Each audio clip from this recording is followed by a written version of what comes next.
Hello guys, good morning for today's advice.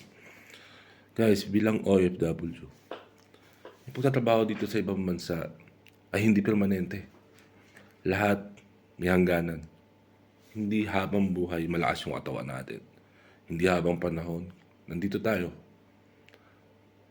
Hindi sa lahat ng oras ay sasang-ayon sa atin yung mga panahon na nandito tayo.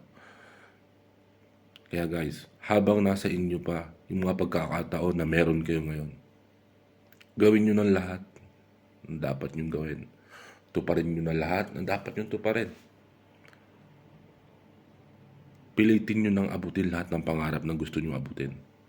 Dahil guys, kapag dumating yung panahon na binawi sa inyo yung mga pagkakataon na meron tayo ngayon, hindi na natin may babalik lahat ng oras na yon. Guys, isang katotohanan na balang araw, lahat tayo uuwi ng Pilipinas.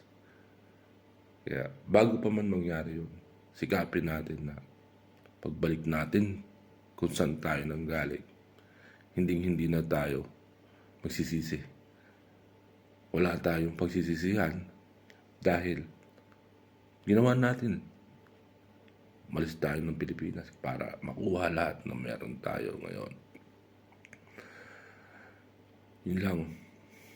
Maraming salamat. Ingat. Happy tayo.